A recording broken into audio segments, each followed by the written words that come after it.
ಪ್ರತಿ ಒಳ್ಳೆ ಕೆಲಸಕ್ಕೂ ವಿಘ್ನಗಳು ಜಾಸ್ತಿ ಅಂತ ಹೇಳ್ತಾರಲ್ಲ, ಅದು ನಿಜ ಕಣ. ಇನ್ನು ಸ್ವಲ್ಪ ದಿನ ಆಗಿದ್ರೆ ರೈಸ್ ಮಿಲ್ ಪ್ಲಾನಿಂಗ್ ಆಗಿ ಕೆಲಸ ಶುರು ಮಾಡ್ಬೋದಾಗಿತ್ತು. ಆದರೆ ಈಗ ನೀನು ಎಲ್ಲಿ ಹೋಗೋಗಿಲ್ಲ, ನನ್ನನ್ನು ಎಲ್ಲಿ ಹೋಗೋದಕ್ಕೂ ಮನೆಯವ್ರು ಬಿಡ್ತಿಲ್ಲ. ಇಂಜಿನಿಯರ್ ಹತ್ರ ಹೋಗಬೇಕಾಗಿತ್ತು, ಬ್ಯಾಂಗ್ಳೂರ್ ಹತ್ರ ಹೋಗಬೇಕಾಗಿತ್ತು, ಎಲ್ಲೂ ಹೋಗಾಗಿಲ್ಲ. ಇಬ್ಬರಲ್ಲೊಬ್ರು ಆರಾಮಾಗಿದ್ದಿದ್ರು ಕೆಲಸ ಸಲೀಸಾಗಿರೋದು. ಆ ಉಮಾಶಂಕರ್ ಕೈಗೆ ಸಿಗ್ಲಿ, ಒಂದು ಕೈ ನೋಡ್ಕೋತೀನಿ. ಮೊದಲು ಈ ಕೈ ಸರಿ ಮಾಡ್ಕೊ, ಆಮೇಲೆ ಒಂದೇನು 2 ಕೈ ನೋಡ್ಕೋವಂತೆ. ಸುಮ್ಮನೆ ಕಿಂಡಲ್ ಮಾಡಬೇಡ ಮತ್ತು ಅವನಿಂದ ಹಣ ಲಾಸು, ಟೈಮ್ ವೇಸ್ಟ್ ಎಲ್ಲ ಆಗ್ತಾ ಇದೆ. ಅದಿಲ್ಲದೆ ಫೋನ್ ಮಾಡಿ ಧಮಕಿ ಬೇರೆ ಆಗ್ತಿದ್ದಾನೆ. ಧಮಕಿ ಹಾಕಿದ್ರ? ಇನ್ಸ್ಪೆಕ್ಟರ್, ಲಾರಿ ಸೆಟಪ್ ಎಲ್ಲ ನಂದೆ ಅಂತ ಆಗಲೇ ಕಾಲ್ ಮಾಡಿದ್ದೆ. ಇದ್ರ ಬಗ್ಗೆ ಈಗಾಗಲೇ ನಿಮ್ಗೆ ಹೇಳಿದ್ದೀವಿ. ಸರ್, ಅವ್ನು ಹೇಗಾದರೂ ಮಾಡಿ ಒಂದ್ಸರಿ ಜೈಲ್ಗೆ ಹಾಕಿ. ಸಿಕ್ಕಾಬಟ್ಟೆ ದಿಮಾಗ್ ತೋರಿಸ್ತಾ ಇದ್ದಾನೆ. ಇದಕ್ಕೆ ಮುಂಚೆ ನೀವೇನಾದ್ರೂ ಅವನ ಹತ್ರ ವ್ಯವಹಾರ ಮಾಡಿದ್ದೀರಾ? ಆದರೆ ನಾವು ಅವನ ಜೊತೆ ಯಾವ ವ್ಯವಹಾರ ಮಾಡಿಲ್ಲ ಇನ್ಸ್ಪೆಕ್ಟರ್. ಬಟ್ ಅವ್ನ ದಾರಿಗೆ ಅಡ್ಡ ಹೋಗಿದ್ದೀರಾ? ನೋ ಇನ್ಸ್ಪೆಕ್ಟರ್, ಅವನೇ ನಮ್ಮ ದಾರಿಗೆ ಅಡ್ಡ ಬಂದಿರೋದು. 14-15 ವರ್ಷದಿಂದ ಈ ರೈಸ್ ಮಿಲ್ನ ನಡೆಸ್ತಾ ಇದ್ದೀನಿ. ಸುತ್ತ ಯಾವ ರೈಸ್ ಮಿಲ್ಲು ಇಲ್ಲ. ಜೊತೆಗೆ ನಾವು ಒಳ್ಳೆ ಕ್ವಾಲಿಟಿ ಪ್ರಾಡಕ್ಟ್ ಕೊಡ್ತೀವಿ. ಊರಿನವ್ರಿಗೆಲ್ಲ ನನ್ನ ಮೇಲೆ ನಂಬಿಕೆ ಜಾಸ್ತಿ. ಅವ್ನು ರೈಸ್ ಮಿಲ್ ಕೊಟ್ಟೋದ್ರಿಂದ ನಮ್ಗೆ ಯಾವ ಪ್ರಾಬ್ಲಮ್ ಇಲ್ಲ. ಆದರೆ ನಾವು ಕಟ್ತಿರೋ ರೈಸ್ ಮಿಲ್ಗೆ ಅವ್ನು ತೊಂದರೆ ಕೊಡ್ತಾ ಇದ್ದಾನೆ, ನಮ್ಮ ಕೆಲಸಕ್ಕೆ ಅಡ್ಡಿ ಮಾಡ್ತಿದ್ದಾನೆ. ಮೊದಲು ಅವನ ಮೇಲೆ ಲೀಗಲ್ ಆಕ್ಷನ್ ತಗೊಳ್ಳಿ ಇನ್ಸ್ಪೆಕ್ಟರ್. ನಿಮ್ಮ ಕೈಲಿ ಆಗಲಿಲ್ಲ ಅಂದ್ರೆ ಹೇಳಿ, ನಾವು ನೋಡ್ಕೋತೀವಿ. ಮುತ್ತು ಹತ್ರ ಒಂದ್ಸರಿ ಹೇಳಿ ತಿಂದ್ರೆ ಅವ್ನು ಸತ್ರು ಈ ಕಡೆ ಬರಲ್ಲ. ಉಮಾಶಂಕರ್ ತಪ್ಪಿಸ್ಕೋಬಿಟ್ಟ. ವಾಟ್?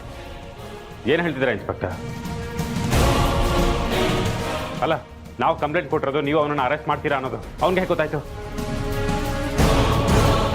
ಇನ್ಸ್ಪೆಕ್ಟ್ರೆ, ಇದರಿಂದ ಯಾರ್ದೋ ಕೈವಾಡ ಇದೆ. ನಿಮ್ಮ ಪಿ ಸಿಗಳೇ ಅವ್ನಿಗೆ ಇನ್ಫಾರ್ಮೇಷನ್ ಕೊಟ್ಟಿದ್ದಾರೆ ಅನ್ಸುತ್ತೆ ಇನ್ಸ್ಪೆಕ್ಟರ್. ನೋನು ಆಗಾಗೋಕ್ಕೆ ಚಾನ್ಸೇ ಇಲ್ಲ. ನಾವು ಕಂಪ್ಲೇಂಟ್ ಕೊಟ್ಟಿದ್ದು ಇವತ್ತು.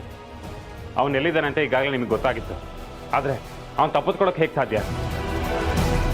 ಒಂದ್ಸಲ ಯೋಚನೆ ಮಾಡಿ. ನಾನು ನಿಮ್ಮ ಬಗ್ಗೆನೇ ಹೇಳ್ತೀನಿ. ಸುತ್ತ ಇರೋ ಸಿಂಹಗಳ ಮಧ್ಯೆ ಒಂದಷ್ಟು ಗುಳ್ಳೆ ನರಿಗಳು ಸೇರ್ಕೊಂಡಿರುತ್ತೆ. ಮೊದಲು ಆ ಗುಳ್ಳೆ ನರಿಗಳನ್ನ ಕಂಡಿಡಿರಿ. ಅವು ಹೇಗೆ ಕೆಲಸ ಮಾಡ್ತಿದ್ದೇವೆ ಅಂತ ತಿಳ್ಕೊಳ್ಳಿ. ಆಗ ಅವನ್ನ ಒಂದೇ ಗಂಟೆಲಿ ಕಂಡುಹಿಡಿಬೋದು. ಇದನ್ನ ಸಜೆಷನ್ ಆಗಿ ತಗೊಳ್ಳಿ. ನೀವು ಹೇಳಿದ್ರಲ್ಲಿ ನಿಜ ಇದೆ ಅನ್ನಿಸ್ತಾ ಇದೆ. ಇದರ ಕೇಸ್ಗಳು ತುಂಬ ನೋಡಿದ್ದೀನಿ ಇನ್ಸ್ಪೆಕ್ಟರ್. ನನಗಿಂತ ನಿಮಗೆ ಚೆನ್ನಾಗಿ ಗೊತ್ತಿರುತ್ತೆ. ಗೊತ್ತಿದೆ, ಅದಕ್ಕೆ ನಿಮ್ಗೊಂದ್ಸಲ ಎಚ್ಚರಿಕೆ ಕೊಟ್ಟೋಗೋಣ ಅಂತ ಬಂದೆ. ಎಚ್ಚರಿಕೆ ನಮ್ಗೆ? ಉಮಾಶಂಕರ್ ಮೇಲೆ ತುಂಬಾ ಕ್ರಿಮಿನಲ್ ಕೇಸ್ಗಳಿದೆ. ನೀವು ಕಂಪ್ಲೇಂಟ್ ಕೊಟ್ಟಿದ್ದೀರಾ ಅಂತ ಹೇಳಿ ನಿಮ್ಮನ್ನ ಹುಡ್ಕೊಂಡು ಬಂದೆ. ಯಾವುದಕ್ಕೂ ನೀವು ಹುಷಾರಾಗಿರಿ. ಇಲ್ಲಿಗೆ ಬಂದರೆ ಅವ್ನು ಜೈಲಿಗೆ ಸೇರೋದಂತ ಖಂಡಿತ. ಇನ್ ಕೇಸ್ ಬಂದ್ರೆ ಅವ್ನಿಗೆ ಹಿಂಸೆ ಮಾಡಬೇಡಿ. ಒಂದು ರೂಮ್ನಲ್ಲಿ ಕೂಡ ಹಾಕಿ, ನಾನು ಬಂದು ಅರೆಸ್ಟ್ ಮಾಡಿ ಕರ್ಕೊಂಡು ಹೋಗ್ತೀನಿ. ಸರಿ ಇನ್ಸ್ಪೆಕ್ಟರ್, ಖಂಡಿತವಾಗ್ಲು ನಾನು ನಿಮಗೆ ಇನ್ಫಾರ್ಮ್ ಮಾಡ್ತೀನಿ. ಸರಿ, ನಾನಿನ್ನ ಬರ್ತೀನಿ. ಸರಿ ಇನ್ಸ್ಪೆಕ್ಟರ್. ಅದು ಯಾವ ಟೈಮಲ್ಲಿ ಹೇಗೆ ಬರ್ತಾನೋ ಬರಲಿ, ನೋಡ್ಕೋತೀನಿ.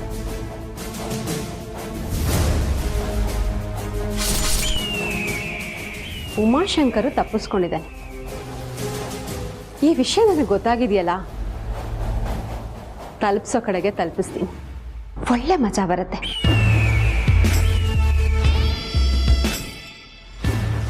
ನಿನ್ನ ಹತ್ರ ಒಂದು ಇಂಪಾರ್ಟೆಂಟ್ ವಿಷಯ ಹೇಳಬೇಕಿತ್ತು. ಏನಕ್ಕ ಅದು? ಆ ಉಮಾಶಂಕರ್ ಇದಾನಲ್ಲ, ಹಾ, ಅವ್ನ ಮೇಲೆ ಕಂಪ್ಲೇಂಟ್ ಕೊಟ್ಟಿದ್ದೀವಲ್ಲ. ಅಷ್ಟೇ ಅಲ್ಲ ಬೆಳ್ಳಿ, ಅವನು ಯಾರಿಗೂ ಕಾಣಿಸ್ತಿರೋ ಹಾಗೆ ತಪ್ಪಿಸ್ಕೊಂಡಿದ್ದಾನಂತೆ. ಮುತ್ತಣ್ಣನ ಹುಡ್ಕೊಂಡು ಇಲ್ಲಿ ಬಂದೇ ಬರ್ತಾನೆ ಅಂತ ಬೇರೆ ಹೇಳಿದ್ದಾರೆ. ಯಾರು ಹೇಳಿದ್ದು? ಇನ್ಸ್ಪೆಕ್ಟರ್ ಈಗಷ್ಟೇ ಹೇಳಿದ್ರು. ಉಮಾಶಂಕರು ತಪ್ಪಿಸ್ಕೊಂಡಿರೋದು ಮುತ್ತಣ್ಣಂಗೋಸ್ಕರ ಅಂತೆ. ಮುತ್ತು ಮಾವಂಗೋಸ್ಕರನಾ? ಯಾಕೆ? ನನಗೇನೋ ಈ ಮನೆ ವಾಸ್ತುನೇ ಸರಿ ಇಲ್ಲ ಅನ್ನಿಸ್ತಿದೆ ಬೆಳ್ಳಿ. ಎಲ್ಲಿ ಹೋದ್ರೂ ಅಣ್ಣನ್ಗೆ ಕೆಟ್ಟ ದೃಷ್ಟಿ ಬೀಳ್ತಿದೆ. ಕರೆಕ್ಟಾಗಿ ಹೇಳಿ ಅಕ್ಕ, ಆ ಉಮಾಶಂಕರ್ ತಪ್ಪಿಸ್ಕೊಂಡಿರೋದು ಮುತ್ತು ಮಾವಂಗೋಸ್ಕರನಾ? ಹೌದು, ಅವನು ನಮಗ್ ತೊಂದರೆ ಕೊಡಕ್ಕೆ ಬಂದೇ ಬರ್ತಾನೆ. ನಾವ್ ಈ ಮನೇಲಿರೋದು ಸೇಫೇ ಅಲ್ಲ ಬೆಳ್ಳಿ. ಒಂದಲ್ಲ ಒಂದ್ ರೀತಿ ಪ್ರಾಬ್ಲಮ್ಗಳು ಬರ್ತಾನೆ ಇದೆ. ಮೊದ್ಲು ನಿನ್ ಮಗುಗೆ, ಈಗ ಮುತ್ತಣ್ಣಂಗೆ. ನಾವೆಲ್ಲ ಈ ಮನೇಲಿ ಹೇಗಿರೋದೋ ಏನೋ. ಈಗ ಏನ್ ಮಾಡೋದು ಅಂತೀರಾ? ಅಣ್ಣನ್ನ ಹೇಗಾದ್ರೂ ಮಾಡಿ ಬಚಾವ್ ಮಾಡ್ಬೇಕು ಬೆಳ್ಳಿ. ಹೇಗ್ ಬಚಾವ್ ಮಾಡೋದು? ಈ ಮನೆ ಉಮಾಶಂಕರ್ಗೆ ಗೊತ್ತಿದೆ. ಅವನಿಗೆ ಗೊತ್ತಿಲ್ಲದೆ ಇರೋ ಜಾಗದಲ್ಲಿ ಅಣ್ಣ ಇದ್ರೆ ಆಗ ಅಣ್ಣನ್ಗೆ ಯಾವ ಅಪಾಯನೂ ಬರಲ್ಲ. ನೀನು ಸೇಫು, ಮಗುನೂ ಸೇಫು, ಅಣ್ಣನೂ ಸೇಫು. ನಾವ್ ಅಕಸ್ಮಾತ್ ಇಲ್ಲೇ ಉಳ್ಕೊಂಡ್ರೆ ಅವನು ಜನಗಳನ್ನ ಕರ್ಕೊಂಡ್ಬಂದು ಧಮ್ಕಿ ಹಾಕ್ಬೋದು, ಕೈ ಕಾಲ್ ಮುರಿಬೋದು, ಕೊಲೆನೂ ಮಾಡ್ಬೋದು ಬೆಳ್ಳಿ. ಏನ್ ಹೇಳ್ತಿದ್ದೀರಾ ಅಕ್ಕ? ಕೇಳಕ್ಕೆ ಭಯ ಆಗ್ತಿದೆ. ಕೇಳಕ್ಕಲ್ಲ ಬೆಳ್ಳಿ, ನಡೆಯೋದೇ ಇದು. ಲಾರಿಗಳನ್ನ ತಗೊಂಬಂದು ಗುಡ್ಸಕ್ ನೋಡಿದ್ದಾರೆ ಅಂದ್ಮೇಲೆ ಪ್ರಾಣ ತೆಗೆಯೋದಿಲ್ವಾ? ಸ್ವಲ್ಪ ಯೋಚನೆ ಮಾಡು ಬೆಳ್ಳಿ. ನಿನ್ಗೆ ಮನೆ ಬೇಕಾ ಅಥವಾ ಅಣ್ಣನ್ ಪ್ರಾಣ ಬೇಕಾ? ಎಲ್ರ ಪ್ರಾಣ ಮುಖ್ಯ ಅಲ್ವಾ ಅಕ್ಕ? ಅಂದ್ಮೇಲೆ ಈಗ್ಲೇ ಹೋಗಿ ಅಣ್ಣನ ಹತ್ರ ಅಮ್ಮನ ಹತ್ರ ಮಾತಾಡು. ಬೇರೆ ಮನೆ ಆಗ್ಲೇಬೇಕು ಅಂತ ಹಠ ಹಿಡಿ. ನಾನೇ ಹೋಗಿ ಮಾತಾಡೋಣ ಅನ್ಕೊಂಡೆ, ಆದ್ರೆ ಅಮ್ಮನ ಬಗ್ಗೆ ನಿನಗೆ ಗೊತ್ತಲ್ವಾ, ಅವರು ನನ್ನ ಮಾತು ಕೇಳಲ್ಲ. ನೀನು ಈ ಮನೆ ಸೊಸೆ, ನಿನ್ ಮಾತು ಅವರು ಕೇಳಲೇಬೇಕು, ಕೇಳ್ತಾರೆ. ನಮ್ಮ ಪ್ರಾಣ ಉಳಿಸು ಬೆಳ್ಳಿ, ಇಲ್ಲ ಅಂದ್ರೆ ಯಾರೋ ಮಾಡೋ ಕೆಟ್ಟ ಕೆಲ್ಸಕ್ಕೆ ನಮ್ಮ ಪ್ರಾಣ ಹೋಗುತ್ತೆ. ನೀವ್ ಹೇಳ್ತಿರೋದು ಸರಿಯಾಗೇ ಇದೆ ಅಕ್ಕ. ಬರೀ ಮುತ್ತು ಮಾವ ಅಷ್ಟೇ ಅಲ್ಲ, ಮನೇಲಿರೋರು ಎಲ್ರನ್ನೂ ಬೇರೆ ಕಡೆನೆ ಕರ್ಕೊಂಡು ಹೋಗ್ಬೇಕು. ಎಲ್ರನ್ನ ಒಪ್ಸಿ ಹೇಗೆ ಇಲ್ಲಿಂದ ಕರ್ಕೊಂಡು ಹೋಗ್ತೀನಿ ನೀವೇ ನೋಡ್ತೀರಿ.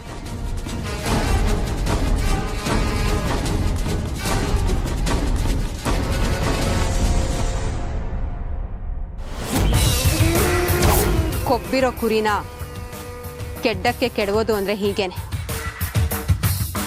ಇನ್ಮೇಲೆ ಇದೆ ಕಣೆ ನಿನಗೆ ಹಬ್ಬ.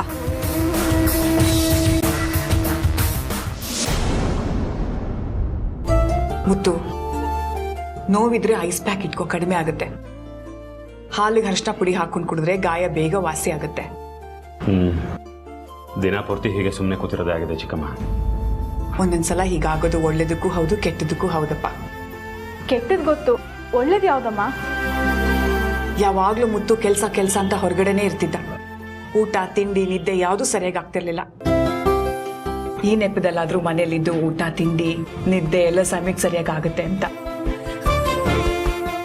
ನಿಮ್ ತರ ಇದ್ರೆ ಊಟ ಜೊತೆ ವಿಷಾನು ಕುಡಿಬೇಕು ಗೊತ್ತೆ.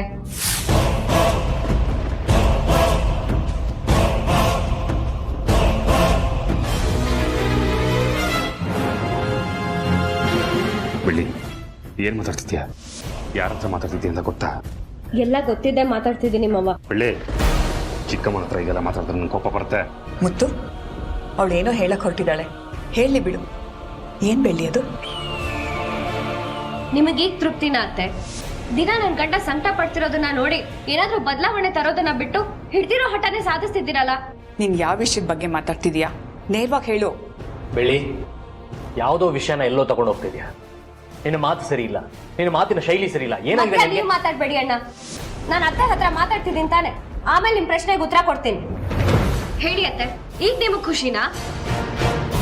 ಅವ್ನು ನಿನ್ನ ಗಂಡ ಆದ್ರೆ ನನಗೆ ಮಗ ಕಣೆ, ಅವನಿಗೆ ತೊಂದರೆ ಆದ್ರೆ ನನಗೆ ಸಂತೋಷ ಆಗತ್ತಾ?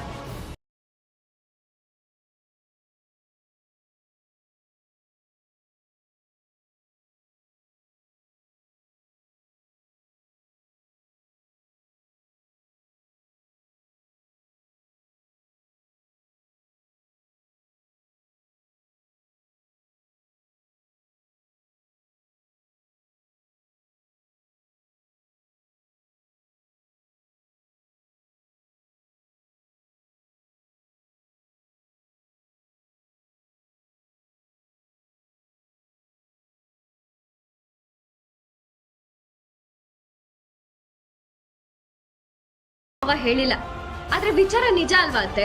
ನಿಮಗೇನ್ ಬೇಕೋ ಅದನ್ನ ಮುತ್ತು ಮಾವನ್ ಕಡೆಯಿಂದ ಹೇಳ್ಸಿದ್ದೀರಾ ಅಷ್ಟೇ. ಮುತ್ತುದು ಅದೇ ಉದ್ದೇಶ ಆಗಿತ್ತು ಬೆಳ್ಳಿ. ಈಗ ಮನೆ ನೆಲಸಮ ಮಾಡಿದ್ರೆ ಅದನ್ನ ಕಟ್ಟೋದಕ್ಕೆ ದುಡ್ಡಿನಿಂದ ತಗೊಂಡ್ ಬರೋದು. ದುಡ್ಡು ಎಲ್ಲಿಂದ ಬರುತ್ತೋ ಏನೋ ಗೊತ್ತಿಲ್ಲ, ಆದ್ರೆ ನೀವ್ ಈ ತರ ನಡ್ಕೊಳ್ತಿರೋದು ಸರಿನಾ ಅತ್ತೆ? ಹಣದ ಬಗ್ಗೆ ನಿಂಗೆ ಗೊತ್ತಿಲ್ಲ ಅಂದ್ಮೇಲೆ ಯಾಕೆ ಮಾತಾಡ್ತೀಯಾ? ಮೊದಲು ಏನು ಎತ್ತ ಅಂತ ವಿಚಾರ ತಿಳ್ಕೊಂತಾನೆ ಮಾತಾಡ್ಬೇಕು. ಅನಾಹುತಗಳಾಗ್ತಿರೋದೇ ನಾವೆಲ್ಲರೂ ಈ ಮನೆಯಲ್ಲಿ ಇರೋದ್ರಿಂದ. ಈ ಮನೆ ನಮಗ್ ಆಗ್ ಬರಲ್ಲ ಅತ್ತೆ. ಸಮಸ್ಯೆಗಳ ಮೇಲೆ ಸಮಸ್ಯೆಗಳು ಬರ್ತಾನೆ ಇದೆ. ಪರಿಹಾರ ಹುಡ್ಕೋಣ ಅಂದ್ರೆ ಯಾರಿಗೂ ಯೋಚನೆ ಮಾಡೋ ಶಕ್ತಿ ಇಲ್ಲ.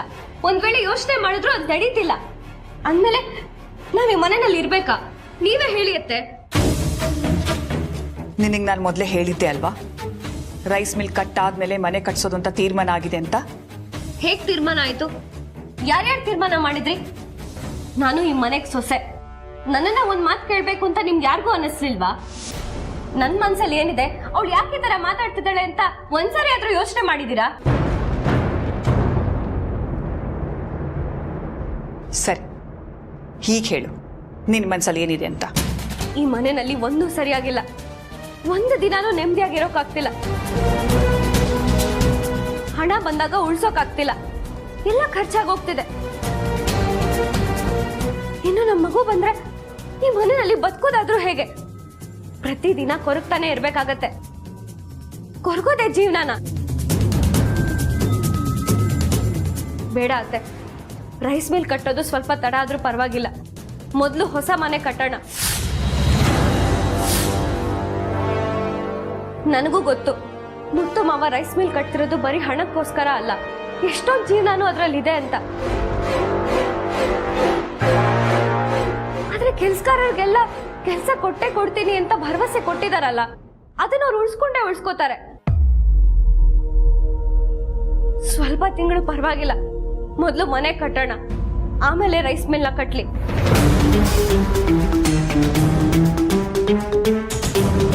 ಉಮಾಶಂಕರ್ ಬಂದು ಹೆದರ್ಸ್ ಹೋಗಿದ್ದು ನಿನ್ಗಿನ್ನೂ ಮನ್ಸಲ್ಲೇ ಇದೆಯಾ ಬೆಳ್ಳಿ?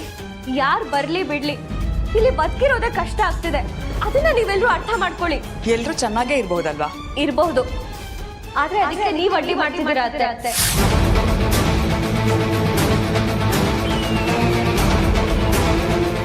ಮುತ್ತು ಮಾವ ನಿಮ್ಮ ಆಜ್ಞೆ ಇಲ್ಲದೆ ಒಂದ್ ಹೆಜ್ಜೆನೂ ಮುಂದೆ ಇಡಲ್ಲ. ಅವ್ರು ಒಂದ್ ಹೆಜ್ಜೆ ಮುಂದೆ ಇಡ್ಲಿಲ್ಲ ಅಂದ್ರೆ ನಾನ್ ಎಲ್ಲಿಗೂ ಹೋಗಕ್ಕಾಗಲ್ಲ. ನಾನ್ ಎಲ್ಲೇ ಇದ್ರು ಮುತ್ತು ಮಾವನ್ ಜೊತೆಲೇ ಇರ್ಬೇಕು. ಪರೋಕ್ಷವಾಗಿ ನೀವೇ ನಮ್ ದಾರಿಗೆ ಅಡ್ಡ ಬರ್ತಿದ್ದೀರಾ.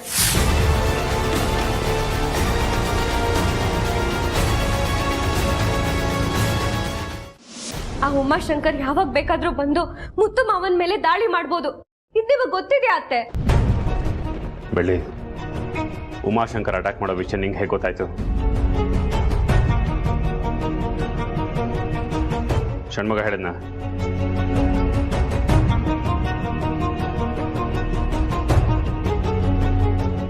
ಮತ್ತೆ ಹೇಗೆ ಗೊತ್ತಾಯ್ತು? ಹೇಗ್ ಗೊತ್ತಾಯ್ತು ಅನ್ನೋ ಪ್ರಶ್ನೆ ಅಲ್ಲ ಮಾವ, ಅದರಿಂದ ಆಗೋ ಪರಿಣಾಮ ಏನು ಅನ್ನೋದು ಮುಖ್ಯ. ಅತ್ತೆಗೆ ನೀವಾದ್ರೂ ಸ್ವಲ್ಪ ಹೇಳಿ. ಮಾತಾಡಕ್ಕೆ ಒಂದು ರೀತಿ ಅಂತ ಇರುತ್ತೆ. ಚಿಕ್ಕಮ್ಮನ ಹತ್ರ ಈ ರೀತಿ ಎಲ್ಲ ಮಾತಾಡಿದ್ರೆ ನಾನು ಸುಮ್ಮನೆ ಇರಲ್ಲ.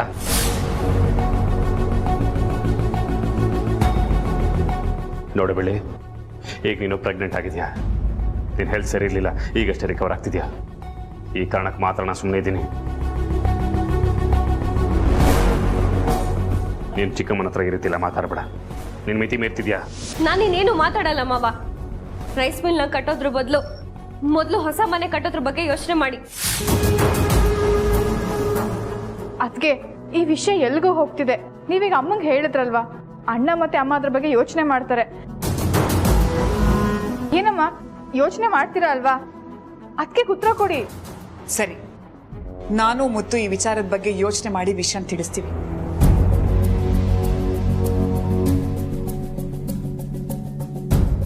ಬೆಳ್ಳಿ, ನೀವೀಗ ಹೋಗಿ ರೆಸ್ಟ್ ಮಾಡು. ಇಲ್ಲ, ನೀವ್ ಹೇಳೋವರೆಗೂ ನಾನು ಇಲ್ಲಿಂದ ಎಲ್ಲಿಗೂ ಹೋಗಲ್ಲ. ಬೆಳ್ಳಿ, ಈ ವಿಷಯದ ಬಗ್ಗೆ ಮತ್ತೆ ಮಾತಾಡೋದು ಬೇಡ. ನಾನು ಹೇಳ್ದಾಗೆ ಮೊದಲು ರೈಸ್ ಮಿಲ್ ಕಟ್ಲಿ, ಆಮೇಲೆ ಮನೆ ಬಗ್ಗೆ ಯೋಚನೆ ಮಾಡೋಣ. ಇಲ್ಲ ಅತ್ತೆ, ಈ ತರ ಆಗೋದಕ್ಕೆ ನಾನು ಬಿಡಲ್ಲ. ಈ ಮನೆ ಸೊಸೆ ಆಗಿ ಮುತ್ತು ಮಾವನ್ ಹೆಂಡತಿ ಆಗಿ ನನಗಿರೋ ಅಧಿಕಾರದ ಮೇಲೆ ಹೇಳ್ತಾ ಇದ್ದೀನಿ. ಮೊದಲು ನಾವು ಹೊಸ ಮನೆನೇ ಕಟ್ತಿರೋದು. ನನ್ನ ಮಗು ಹುಟ್ಟೋದೇ ಆದ್ರೆ ಅದು ಹೊಸ ಮನೆನಲ್ಲೇ.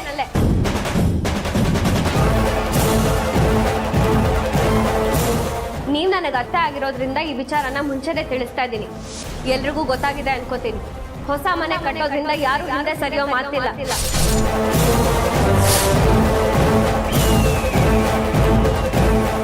ಯಾರೇ ಬಂದ್ರು ಇದನ್ನ ತಡೆಯೋದಕ್ಕಾಗಲ್ಲ. ನಡತೆ ನಡೆಯತ್ತೆ, ಇದ್ರಲ್ಲಿ ಯಾವ ಬದಲಾವಣೆನೂ ಇಲ್ಲ.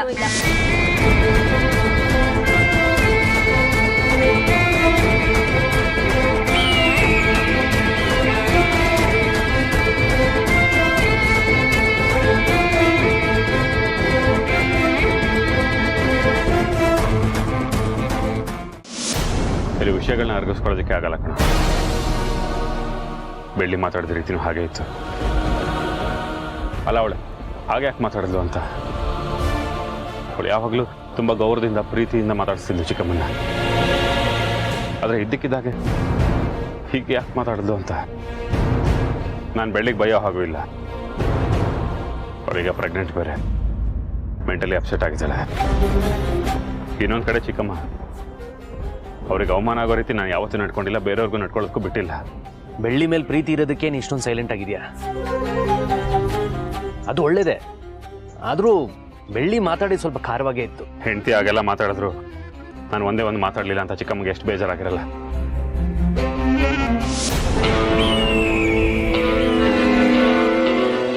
ಕೆಲವ್ರಿಗೆ ಎಷ್ಟು ಹೇಳಿದ್ರು ಅರ್ಥ ಆಗಲ್ಲ. ಅವ್ರ ಅನುಭವಕ್ಕೆ ಬಂದ್ರೆ ಅರ್ಥ ಆಗೋದು. ನಿನ್ಗೆ ಈಗ್ಲದು ಅರ್ಥ ಆಗಿದೆ ಅನ್ಕೋತೀನಿ. ನಾನು ನಿನಗೆ ಎಷ್ಟು ಹೇಳ್ದೆ ಅಮ್ಮ, ಬದ್ಲಾಗು, ಮೊದ್ಲಿನ ತರ ಇರು, ಈ ಮನೆ ಅಧಿಕಾರ ತಗೋ, ಇಲ್ಲ ಅಂದ್ರೆ ನಿನ್ನ ಮೂಲೆ ಗುಂಪು ಮಾಡ್ತಾರೆ ಅಂತ. ನೀನ್ ನನ್ ಮಾತು ಕೇಳಿಲ್ಲ. ಈಗ ಶಂಕದಿಂದಾನೇ ಬಂತಲ್ಲ. ನಿನ್ ಮುಂದೆ ನಿಲ್ಲಕ್ಕೂ ಹೆದರ್ತಿದ್ದವಳು ಇವತ್ತು ನಿನ್ ಮುಂದೆನೆ ರಾಜ್ಯಭಾರ ಮಾಡ್ತಿದ್ದಾಳೆ. ಅದನ್ನ ನೋಡ್ಕೊಂಡು ಮುತ್ತಣ್ಣ ಸುಮ್ಮನೆ ಇದ್ದಾನೆ, ಒಂದು ಮಾತು ಆಡ್ಲಿಲ್ಲ.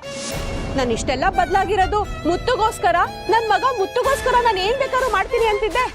ಈಗ ನೋಡು ಏನಾಗಿದೆ ಅಂತ. ಸೊಸೆ ಯಾವತ್ತಿದ್ರು ಸೊಸೆನೇ ಅಮ್ಮ, ಮಗಳು ಯಾವತ್ತಿದ್ರು ಮಗಳೇ. ನಿನಗೆ ಒಳ್ಳೇದ್ ಬಯಸೋದು ಸೊಸೆ ಇಲ್ಲ, ನೀನ್ ಹೆತ್ತ ಮಗಳು.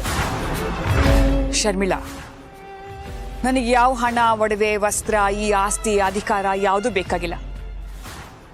ನನಗೆ ಬೇಕಾಗಿದ್ದು ಸ್ವಲ್ಪ ಪ್ರೀತಿ, ಒಂದೆರಡು ಪ್ರೀತಿ ಮಾತುಗಳು. ಆದ್ರೆ ಇವತ್ತು ಬೆಳ್ಳಿ ನಡ್ಕೊಂಡಿದ್ದ ರೀತಿ ನೋಡಿದ್ರೆ ಯೋಚನೆ ಮಾಡೋ ಹಾಗಾಗಿದೆ.